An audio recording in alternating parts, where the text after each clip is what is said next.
So Chris, hello. Always nice to come and see you when there's a new synth on the block. Although we do know about this one already, obviously. Yeah, for sure. Yeah. So yeah, Sequential Fourm, the newbie from Sequential, announced this week. So at Machina Bristronica here, this is the very first time it's been out in the public, and yeah, it's a great little synth.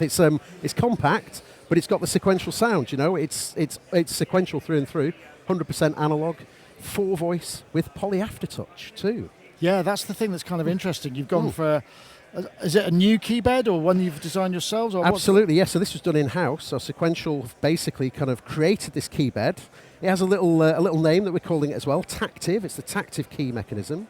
And yeah, 37 notes. It's slim keys. So whilst they are, you know, quite thin, if you like, we've got a long throw on them, and that just makes it a lot easier to kind of get in and play those kind of, get those chords in there. You've got enough real estate there to be able to actually play it really comfortably. Yeah. And it genuinely, it doesn't feel like they're, you know, well, they're not mini keys, they're slim keys, but it doesn't feel that way. So, you know, it's it's a nice, really performable little instrument. I mean, you know, we've got our programs up here as well. There's 128 presets in there at the minute. There's more coming, I think, on the 14th of October is the date we're saying. So we'll have 256 presets in there, and then 256 user slots as well for saving your own stuff. They flip fast, don't they? That's a quick recall. Yeah. There's a lot going on quickly, and then and this has got a bit of LFO on the poly aftertouch. Yeah. Yeah. So I mean, it's got all that sort of thing.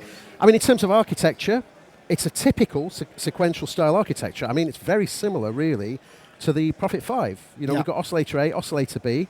Oscillator A is a saw and a pulse with pulse width as well. Interestingly, when you see a blue label, if you push and hold that, that'll just open it up on the menu, and then you can just quickly dial that in, so we can quickly change, you know, the position of the pulse there. And then we've got sync on there as well. So that's oscillator A, quite straightforward. Oscillator B, again, typical kind of sequential workflow. We've got a triangle this time, saw and pulse. And then on the octave range stuff here, we can go to basically low frequency mode. Yeah. And this gives us the polyphonic LFO, basically. So we're using oscillator B as a polyphonic LFO. Right, because this is a global, global LFO. This one is global, yeah, absolutely. This one is poly. So we have 4 of those per voice. And then we've got low 1, which is tracking the keyboard. Low 2, which is basically taking it off the keyboard. So, you know, you can keep it kind of a static speed. Right. But it's still polyphonic. So I mean, that's it. And we've got the octave controls. I really love octave controls on switches like this. I don't know, there's something about just being able to kind of, you know, sort of manipulate those, and yeah, I really enjoy that. So that's kind of the oscillator stuff, typical stuff. Into the mixer, again, very straightforward, oscillator A, B, control, and then we've got a feedback as well. So that's doing the old trick of feeding back from the filter back in. And that goes quite hot, doesn't it? I mean, it does. Let's see, if I go to a kind of a basic patch, just whip it up a touch so we can kind of get it. Let's bring in oscillator B. You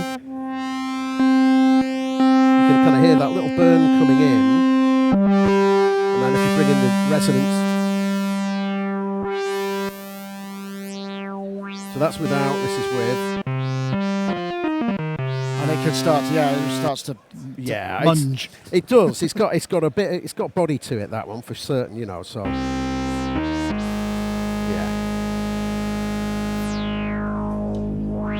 Then we've got a noise control here.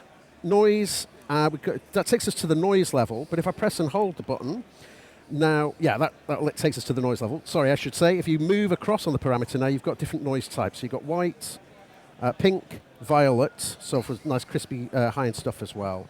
So, you know, we've got different noise. Different. Is that reflected in this lovely graphic by any chance? Was that the thinking behind it? I guess that could be the print. That could be. That could be the print. I'm not sure, but I'm going to say yes, it is. And I'm going to stick. That's my story. I'm going to stick with it. Well, it's your story, and I'm going to stick with your story. So yeah. Anyway, that's the mixer. Straightforward filter. It is it's the SSI 2140. So that's the same filter you'll find on the Rev 1 and 2 for the low pass resonance. Yeah. 24 dB per octave, low pass resonance. And it's the same as the Tape 5 as well. Obviously, self-oscillates. It's got bass compensation in there as well, so you're not losing anything when you rank up the resonance. Into envelopes as well. Again, same VCAs as you'll find in the Prophet 5. So these don't loop, do they? From what I they don't know? at this point. No. Some people have asked about that, and I love me a looping envelope, so I might have a chat with the guys over in San Francisco about that. Can we have it in firmware? Yeah, well, I mean, I don't know. We'd have to ask them, and I don't know if it's a possibility or not. But I mean, yeah, I'd quite like that. But if you want a looping envelope, you've got an LFO, I guess. Yeah. So that's down here. It's stackable as well, so you can bring in the different shapes here. You've got a saw, and if you want, you can reverse the saw. So it's a reverse saw there. If you press hold, it's now just a straightforward ramp down. Triangle, square, and then the sample and hold here. So it's got a traditional sample and hold type, and then we've got random. And random is basically for every key press, you'll get a different value. Which is really, I like that because when you do, you can have slightly different sort of filter settings. So you get, it's almost like chaos. Yeah, I mean, it's just or random. It's like vintage, vintage mode. Actually, it does have vintage mode as well. Right. But it's in there on the LFO if you want it. And again, if you hold it down, you've got even more types. So you can access the pink noise for LFO, white and violet as well. And then interestingly, you've got a DC as well, direct current. So you can just use that kind of as an additional offset. Maybe you want to put that on the mod wheel or something like that. Okay, right, got you. So you could assign, maybe the filter via the LFO, and then put that on the mod wheel, so you've just got a bit more. Oh yeah, well, you pointing over here to the modulation section. This is kind of. Well, that's neatly segued from the LFO, I guess. Yeah, this is really reminiscent of obviously of the Pro 1. And in many ways, I mean, I think this sort of straddles the Prophet 5 and the Pro 1 kind of Pro existence. 4. Pro 4, yeah, come on. The Pro 4, yeah. I mean, I must admit, I do like that name. Yeah, that's good. Oh, well. But it is the Fourm, and the reason it's Fourm as well is obviously the 4 voices, but also the form factor as well. It is different. It's compact. It's small. Okay. Fair. And I think, I mean, that's really why it kind of it locks in with it. Also, I should say we've got plastic end sheets, but the whole panel, the top panel, underside as well, it's all steel. So I mean, it's a solid thing. When you pick it up, there's weight. Yeah. It's not a toy-like synth at all. So there's two mod buses here, aren't there? Yeah? Yes, that's exactly it. So we've got two styles of modulation. You've got your switches here for the sources, and you can just pass through red, blue, and then off there. And now red is a direct control. Right. So, for example, let's go to oscillator B. We'll assign. Hang on, let's just switch everything off for now. There we go. Put it onto frequency A. So now I can do FM. I'll switch that into a triangle, and then let's get that filter back up and down. There we go. So.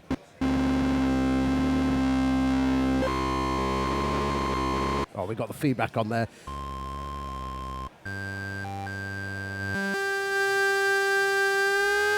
Okay, so you can. So but that's direct. That's This direct. is basically an amount. So that's just adding to it. Now, if I switch that to being blue, and then put it blue here, this is also a bus routing, but now Via the mod wheel, right? Okay. that's now on the mod wheel. So that's a scaled kind of routing there. Yeah. And then if I maybe I'll put the LFO on there as well. And if I switch that to purple, now both the blue and the red will go to there. So that's a terrible sound to demo it with, but anyway. It sounds a little bit like a mosquito. It does a bit, doesn't it? Yeah. Actually, maybe I'll take it off the LFO. We'll put it on the filter instead.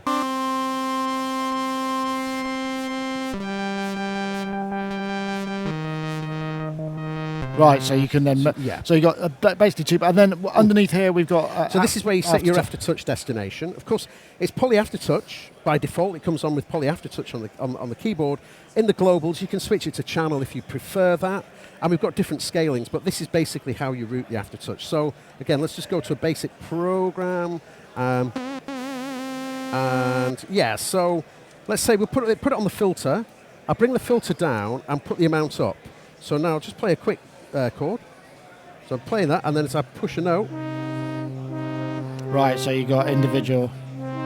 Yeah, maybe I've done it a bit too severe. Yeah, makes sense. So the LFO is actually, it's a global LFO. So if I attach the Poly Aftertouch to the speed, it's going to affect the LFO on all the voices. But on the amount, you can bring in an amount per voice. So it's like a send per voice. Exactly right. So that's where it gets quite interesting. So again, I'll hold down a little chord here. And now if I just push down on maybe this G in the middle. So it sounds like per voice, but it's not. That's no, the amount is per voice. Right, but the speed is global, so that is for all voices. But you can bring in the LFO per voice. So that's quite interesting to be able to kind of just peek out, a little kind of...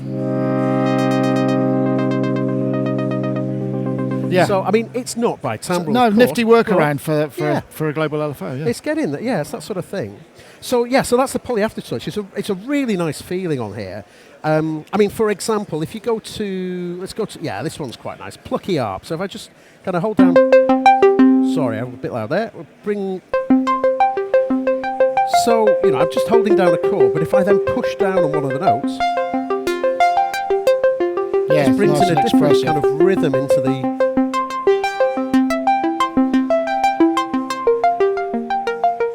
That's interesting because not all arpeggiators will respond in that way. That's right, yeah. So but it's a nice little kind of a nice little technique here. So with the Poly there's no effects on here, are there? No effects. It's a dry effects. synth. It's a mono out as well. Yeah. Typical as you would expect from Prophet 5 mono out. And that lends itself to some interesting stuff as well. It's a mono output. You can double track and you can get some really quite nice kind of almost sort of binaural stuff because of course your oscillators will be out of phase. Wonky, yeah. The other thing I should mention is obviously this is labelled arpeggiator, and again, it's an arpeggiator. But I've hit record. We've got a step sequencer on, and it's polyphonic with ties and rests. And if I hold a note, it's not going to work on this because it's a sustained sound. But if I hold the note and press tie, you get a note glide. So you've got kind of glides in there as well. So you can do the the 303 style. And is the sequence stored per patch or is it a global thing? It is stored per patch. Yeah, it is stored per patch. So now, I mean, there we go. We have got a bit of glide on there. So it's a typical kind of basic step sequencer in there. I really love this way of working. I think it's nice. But if I press and hold mod. You see now on the screen it says note sequence or sec note, but if I move across, we can go to the mod. And what that does is it'll take the note data you've programmed in, and that can then be assigned to a parameter of the synth. An amount. Oh, okay, right. So if I just move across here to, where is it? Sorry, this one, sec mod destination. I can set it to just oscillator A. So if I've got both oscillators so you can sequence one oscillator? Yeah. And I've just... So you're getting oscillator B droning, oscillator A kind of playing the melody. But of course you can go to other places as well. So we could go to filter, for example. So kind of like a interesting. Yeah, I got you. Yeah, so it's got quite a lot of stuff in there. Got some crazy patches up here. This is one that I put together a little while back, and I really quite like this one. I'm going to show off by showing it. This is kind of showing some of the sound design capabilities with it, but I guess so that's got a modulation sequence on there. Yeah. It's using sync, of course, there.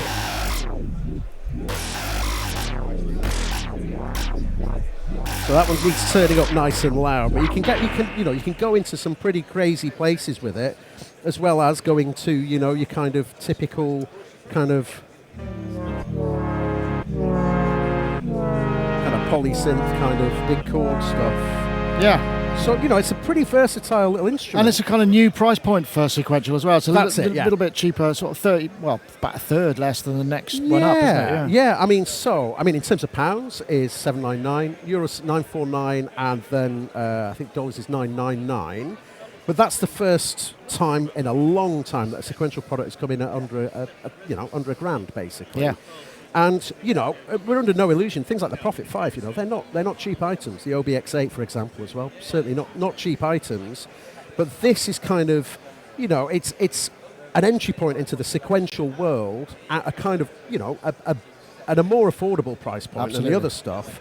but it's not compromising or cutting the corners in that sequential sound. So, you know, the point is, it is a pure analog sequential instrument, polysynth, but just at a price point that is perhaps a little bit more attainable for folks. So Nice. Thank you very much, Cal. yeah, my pleasure. It's good to see you. Thanks.